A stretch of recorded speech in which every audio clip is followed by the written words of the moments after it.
Halo teman-teman, cerita ini bermula di tahun 2016. Cerita tentang sebuah perjalanan yang merubah banyak aspek di hidup gue. Cerita tentang pendakian yang gak akan pernah bisa gue lupain sampai sekarang. Waktu itu gue naik gunung berdua sama temen gue, si Toke. Dan selama perjalanan kita ngerasain banyak hal-hal yang gak biasa. Yang ternyata itu terus berlanjut sampai kita pulang. Nah, di kesempatan kali ini gue mau balik lagi ke sana, tempat di mana teror ini bermula. Gunung Lawu, pos 4 via Candi Ceto. Tapi teman-teman semuanya, sepertinya sebelum kita lanjut, ini banyak banget nyamuk. Jadi gue pakai shovel, ini selalu gue bawa karena penting banget untuk kegiatan outdoor atau di luar ruangan kayak gini. Nah, udah aman dan gak lengket. Tapi teman-teman, ngomong-ngomong soal nyamuk di gunung itu sadis-sadis. Makanya gue selalu bawa sopel biar bebas nyamuk, bebas gerak. Dan sekarang waktunya untuk kita lanjutin video perjalanan menuju pos 4 Gunung Lawu via Candi Ceto. Gangguan apa sih yang bikin takut? Kita istirahat dulu untuk menyiapkan energi melawan syaiton-syaiton pos 4 yang katanya paling angker.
Mantap. Kita jalan dari pos 3 menuju puncak. Gemilang cahaya bersatu hati, tak mau terjadi, pasti berjaya di akademi TPI. fantasi. Di TPI tapi Indosiar. Oke coy, kita sekarang di ketinggian 2300. Dan ini dingin bro. Ini mulut gua keluar asap terus nih. Ini ngisep rokok, keluar asap. Tapi asapnya nggak bisa habis. Ini kalau gini terus gua keluar hadiah nih. apa tuh hadiahnya bang? Apa hadiahnya? Peyuk. Pengen peyuk. Dan suhu sekarang di ketinggian 2300 ini di 15 Celcius. Gua kayaknya yang paling ngerasa dingin karena celana gua udah mah pendek. Sekseh. Celana gua pendek, celana pantai dan tipis. Tapi apalah daya, hanya ini yang berwarna hijau. Demi Mbah Lawu, apapun akan kami lakukan. Astagfirullah. Astagfirullah. Bantu. Astagfirullah. Astagfirullah. Rabbal khotoya. Ini tuh feel-nya tuh ya. Dingin, capek, ngap, gak lapar sih. Tapi kayak gue pengen makan buat ngangetin badan gitu. Nah ini kita paling ada cuman teh aja ini. Teh yang kita bawa dari base camp. Teh anget dan untungnya masih kerasa masih anget tehnya. Jadi ini aja bakalnya nih, tumbler. Dan ini adalah tumbler dari Marky Chaps. Bisa langsung aja dicek di deskripsi. Ada di situ. Kita langsung klik keranjang kuning guys. Sebenarnya tuh gue udah pengen ngecamp aja di pos 3 tadi tuh. Gue ngerasa kayak udah gelap, udahlah tidur gitu. Yang ngopi-ngopi gitu. Tapi karena tujuan utama kesini adalah meminta restu kepada Mbah Lawu yang ada di pos 4. Jadi kita harus berjuang terus sekuat mungkin, sekuat tenaga agar bisa berterima kasih kepada Mbah Lawu. Sejauh ini masih belum ada tanda-tanda serangan dari sahabat halus, makhluk halus maksudnya. Oh, sahabat halus. Belum ada tanda-tanda serangan dari sahabat halus ataupun tanda-tanda menunjukkan diri dari sahabat halus. Walaupun kita sudah menggunakan pakaian hijau dan bertiga, harapannya tuh kita tuh pengen ketemu gitu. Itu beneran ada, gue pernah ngeliat gitu.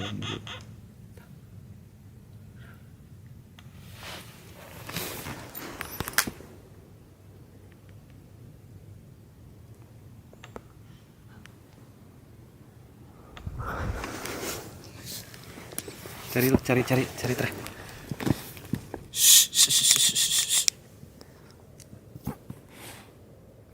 Pohon kali. Iya, dulu juga gue ngerasa kayak gitu. Gesekan pohon ini nih kayaknya nih. Pohon ngegesek. Ini angin pohon ini gesek nih, yang ke bawah nih. Nih pohon ini. Oh ini. Ini ya? Iya ini pohon ini. Tuh, caranya di sini pas. Coba lu geser dikit mah bisa gak pohonnya? Lu tendang. Tuh, tuh. Oh iya. Bisa? Lagi hilang. Lagi. Naik ke atas tendang.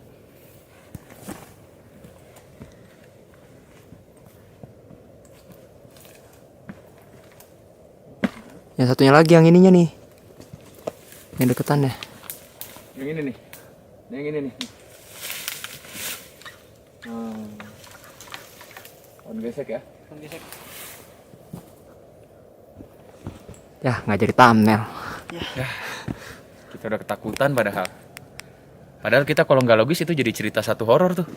Kita diketawain kuntilanak. Ya lu teh. Padahal gue barusan udah siap cerita ke teman-teman nih. Cerita apa ke teman-teman nih? Gimana coba ceritanya? Lagi sebelum pos 4 tadi. Hah? Kita lagi bikin video, tiba-tiba ada suara gitu. Tiga kali. Dan dari kapan lu ngerasain kayak gini udah ada firasat belum sebelumnya? Sebelumnya udah berasa dari bawah. Kayaknya gak usah deh ke pos 4. Sampai pos 3 aja. Ya gimana lagi kan buat ini kita bang. Gue juga udah siap cerita. Jadi dari pertama tuh gue udah nggak enak gitu perasaan kayaknya mending gak usah deh, kayaknya mending ditunda deh gitu. Karena udah banyak petanda-petanda gitu kayak di bawah ada yang kepleset, kemudian kita bangun kesiangan, kayaknya emang udah bukan waktunya kita kesini tuh, nanti aja ditunda gitu daripada sesuatu terjadi. Tapi tim tuh kayak meyakinkan diri gue tuh untuk ayo kita lanjut aja, nggak ada apa-apa kok, itu cuma perasaan lo aja. Sampai akhirnya kita jalan, dan pas di jalan tuh di pos 1 tuh kita masih slow aja, sampai akhirnya pas di pos 3 kita ketemu malam kan. Pas udah malam tuh baru kayak hawanya tuh dingin, terus sepi, sunyi, nggak ada suara sama sekali. Gue udah mulai makin curiga, cuman gue nggak berani ngomong ini ke teman-teman karena gue takutnya perasaan ini juga, rasa takut ini tuh nular ke teman-teman yang bikin jadi semuanya ketakutan gitu, yang malah jadi kacau. Akhirnya kita lanjutin aja sampailah kita di antara pos 4 dan pos 3. Kita lagi istirahat, kecapean karena semakin tinggi kadar oksigen semakin turun, kita mulai sesek, capek, oksigen balapan sama tumbuhan, badan udah mulai kedinginan. Akhirnya kita duduk. Pas duduk tujuannya buat ngangetin badan, kita sambil minum teh hangat. Di situ tiba-tiba suara itu kita bertiga tuh langsung ngedengar, nengok semuanya, dan semuanya diem, nggak berani ngapa-ngapain. Akhirnya kita tuh masing-masing tuh ngerasa pura-pura sama-sama nggak ngedengar. Kita pakai tas, kita panik, kita turun langsung. Di situ gue udah bilang ke teman-teman, gue bilang juga apa, mending gak usah. Nah, itu adalah contoh ketika ada suara-suara kemudian langsung melakukan simplifikasi tanpa investigasi. Itu suara pohon. Cerita horor mulu. Emang suaranya mirip. Mirip ya, kayak suara ketawa ya.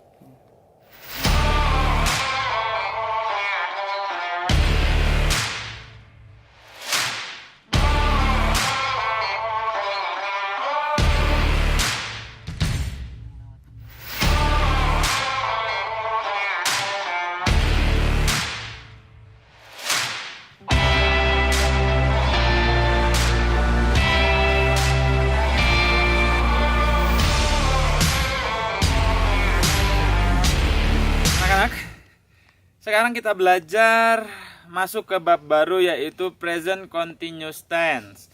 Oke, apa? Present continuous tense. Present bukan pakai J, bukan present. Present continuous tense. Continuous tense. Oke, present continuous tense. Apa itu artinya, ada yang tahu? Gak ada. Present continuous tense adalah, tolong. Tetap masih dingin atasnya. Wah, tapi ini celana oke banget ini. Ya kan gua dari tadi juga atas doang Ini dinginnya. worth it banget ini.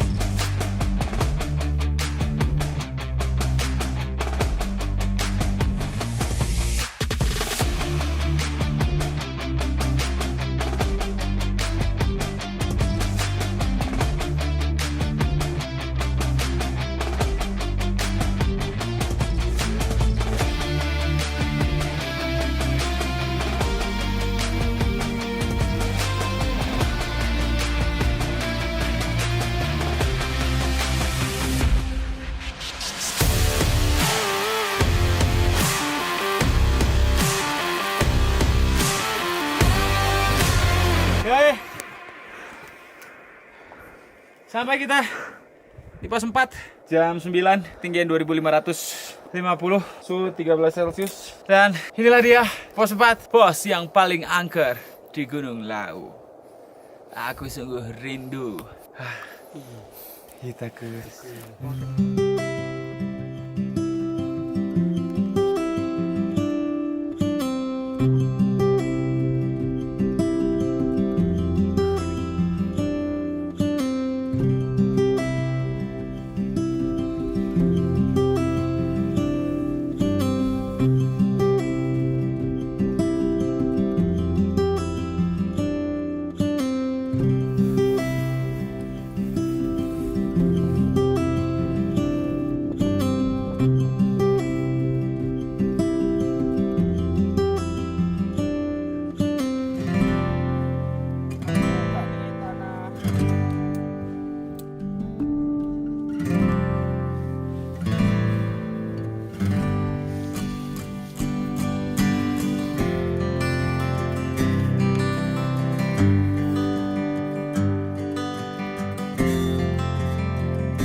mantap.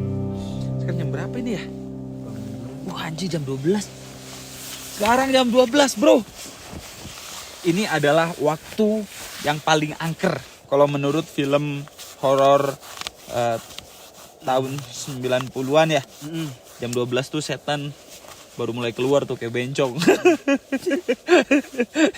Emang nunggunya di pinggir jalan. Dan ini kita udah pakai baju hijau di pos 4. Tapi sejauh ini masih belum ada. Mungkin ini karena baru masuk jam 12, baru mulai akan keluar. Dan setelah ini juga kita akan memberikan persembahan ya, Persembahan kepada Mbah. Lau, meminta restu untuk nampil stand up, bikin show stand up, main kelabu, menceritakan tentang Mbah Lau ya. Iya. Karena teman-teman sebelumnya tuh di gunung ini tuh tahun 2017 gue naik ke sini dulu sama teman gue namanya Toke. Itu waktu umur gue berarti 21 2017. Iya sih. Iya betul. Kemarin tuh dulu tuh sama Lau tuh persis di camp ini kami tuh digangguin. Jadi kita lagi duduk, tiba-tiba ada suara cering. Ada suara cewek, ada ketawa. Tapi beneran kita tuh ketakutan dulu tuh. Suhu tuh waktu itu tuh gue inget lagi dingin banget, lebih dingin dari sekarang 10 Celcius dulu tuh. Tapi di dalam tenda tuh gue cek suhunya 16 tuh dingin seharusnya, tapi kita ngerasa anget. Gue tuh bercanda sama si Toke, gini nih, kalau tenda mahal di luar dingin, di dalam kita anget. Terus nggak lama setelah itu gue bilang lagi, apa jangan-jangan kita anget karena kita ditemenin ya. Terus setelah itu tuh kita berdua diem gitu, kayak ngerasain ada hal yang sama gitu ya. Terus baru tuh berbagai macam suara muncul. Nah di situ tuh Mbah Lau kayaknya tuh nggak senang sama gua gitu. Untungnya Bang Toke bilang ya. Nah setelah itu Tokenya ngomong, ngapunten ke Mbah. Buat teman-teman yang belum nonton, kira-kira ini videonya. Assalamualaikum warahmatullahi wabarakatuh. Yoi teman-teman, ketemu lagi sama gue Zawin. Di kesempatan kali ini gue mau cerita tentang apa yang terjadi waktu gue pergi ke Gunung Lawu. Buat gue Gunung Lawu ini adalah gunung yang cukup spesial buat gue pribadi. Gue berangkat itu dari siang, sampailah gue di pos 3 itu sekitar jam 2, jam 3. Terus di situ ada pendaki lain. Di pertengahan perjalanan, belum sampai pos 4, itu udah ketemu malam. Matahari udah turun, kita keluarin headlamp. Tetap aja jalan, kita jalan terus. Gue tahu fisiknya dia tuh kuat. Terus gue tanya ke dia, "Kek, kenapa lu? Capek?" Terus dia jawab, "Berat, Win." Oh ya udah, tuker tasnya. Emang tasnya dia tuh lebih berat. Ya udah tuker aja tasnya. Bukan, Win, berat. Wah, itu udah gak beres tuh, karena berat itu maksud dia tuh berat bukan karena tasnya. Tiba-tiba di tengah jalan itu ada suara kayak gini, kayak napas. Di perjalanan kita, si Toke tuh udah semakin takut. Terus sampai dia bilang, "Win, kalau ada landai kita ngecamp lah, buka tenda. Pokoknya jangan pos 4." Karena sebelumnya ternyata udah diingetin. Gua gak dengar diingetin sama orang bawah, jangan ngecamp, tidak direkomendasikan untuk ngecamp di pos 4. Awalnya biasa aja tuh. Gue pengen bercanda ngaco tapi gak enak. Rokoknya di tangan gak diisep, udah diem aja, diem. Tiba-tiba dari sebelah kanan tenda ada suara, nah, cingki.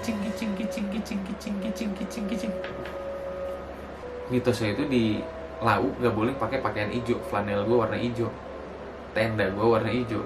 Nunduk ngomong, "Ngapunten Gembah." Pas lagi tidur tuh dada gue berat. Coba tarik nafas. Tenda itu kayak ada yang ngelilingin satu orang. Udah sih kencing aja samping tenda. Pas bangun tidur, pintu tenda udah kebuka, tapi di puncak banyak orang untuk semedi. Dan akhirnya kita turun. Pas turun gak ada pendaki sama sekali. Nah pertanyaannya tuh sebenarnya gimana sih? Apa yang sebetulnya terjadi di tahun 2017 itu waktu gue naik gunung sama si Toke berdua itu dan ngecamp persis di sini. Itu juga yang mendasari gue kenapa gue mau jalan-jalan ke bikin ekspedisi Langit Kelabu. Hal itu tuh terlalu vulgar untuk dijelaskan di YouTube gitu. Jadi semuanya akan gue jelaskan di show gue Langit Kelabu. Kita ada di beberapa kota, Purwokerto, Pekalongan, Malang, Solo, Jakarta, baru Bandung. Bandung udah sold out, bahasa Sunda ya yang ini Bandung. Terus Jakarta udah dikit lagi habis. Purwokerto dan kota-kota lainnya masih ada tiket-tiketnya. Sama kemarin pendakian kita di Langit Kelabu pertama tuh ada Jono sama ada Wira yang kita tuh gagal. Jono diganggu sama Wira diganggu. Itu tuh gue pastikan bahwa mereka tuh bener diganggu. Cuma pertanyaannya, mereka tuh diganggu apa sih? Nah itu juga terlalu vulgar untuk dijelaskan di sini. Jadi cerita tentang mereka ini juga akan gue jelaskan di stand up spesial Langit Kelabu itu. Jadi gitulah teman-teman. Ada beberapa hal yang nggak bisa langsung disampaikan melalui video ini gitu. Terlalu vulgar. Dan hal-hal itu yang akan gue sampaikan jauh lebih vulgar di stand up gue nanti. Begitu kira-kira.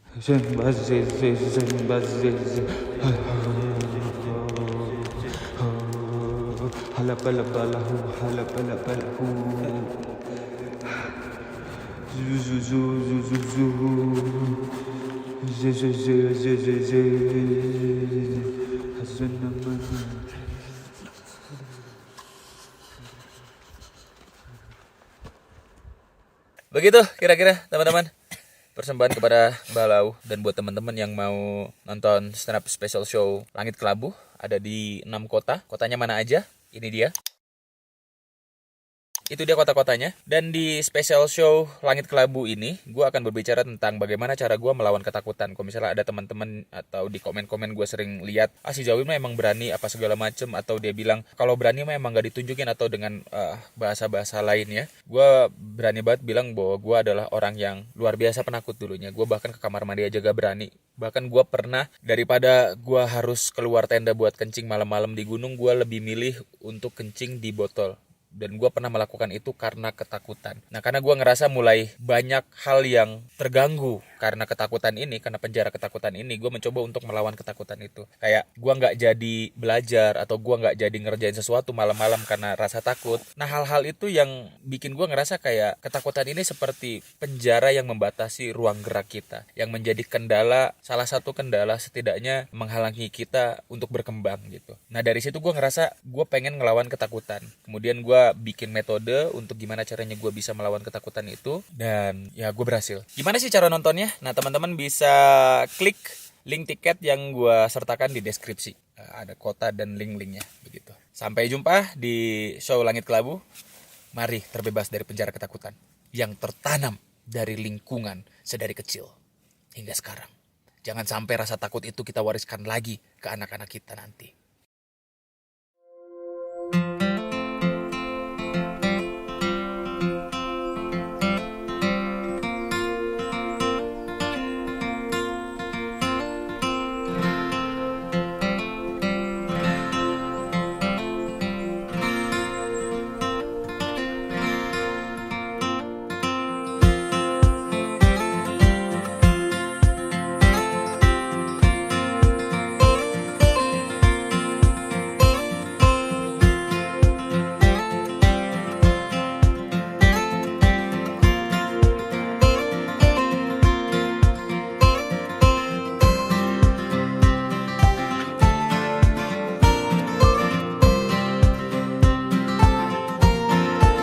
Coy, itu dia perjalanan kita pada kesempatan kali ini di Gunung Lawu untuk meminta restu kepada Mbah Lawu untuk menyelenggarakan show stand up Langit Kelabu. Begitu. Tadinya kita mau muncak, cuman kita rasa tujuan kita sudah terpenuhi di sini karena semalam juga Mbah Lawu memberikan wangsit katanya. Nak Zawin, oke, Mbah datang. Tolong sediakan 2 kursi untuk Mbah dan Mbah Kawi, katanya begitu. Dan buat teman-teman semuanya, kalau misalnya naik gunung, sebisa mungkin hindari pakaian hijau, bukan karena takut sama setan, tapi pakaian hijau itu dia nyaru sama tumbuhan. Jadi kalau misalnya lu hilang, jatuh ke jurang atau bagaimana, itu akan lebih sulit ditemukan ketika lu pakai pakaian hijau ketimbang lu pakai pakaian yang kontras dengan warna hijau, karena mayoritas ya hijau di gunung ya. Pun pakaian hijau ini juga kurang direkomendasikan ketika lu berenang. Itu kalau misalnya gue nyelam, gue biasa nyelam. Kalau nyelam temen pakai baju hijau itu lebih nggak kelihatan ketimbang dia pakai baju warna biru. Jadi nyaru pakai warna hijau itu. Jadi kalau misalnya main ke alam, ekstrim sport apalagi gitu, ya sebisa mungkin jangan pakai yang warna hijau. Atau sengaja kalau misalnya lu nggak mau pakai baju yang warna terang, kalau misalnya naik gunung lu bisa pakai rain cover yang warnanya kontras, yang warnanya terang. Ini kita ada rain cover warna oranye. Ya sebisa mungkin rain covernya yang diterangin. Ya kalau misalnya lu nggak mau pakai markicap, pakai apapun lah, merek apapun yang warnanya terang. Sengaja kalau di markicap ada, linknya gue taruh di deskripsi. Itu dia teman-teman, terima kasih sudah menonton. Semoga dengan menonton video ini teman-teman bisa membedakan mana ketakutan yang seharusnya memang ditakuti dan mana ketakutan yang sebisa mungkin sedikit demi sedikit kita buang. Takutnya ketakutan tersebut malah menjauhi kita dalam berpikir logis terhadap ketakutan-ketakutan yang seharusnya memang kita takuti. Terima kasih banyak. Dadah. Mbah Lawu, aku pulang dulu ya Mbah Lawu. Nanti kita ketemu di show ya. Aku sediain 2 tempat.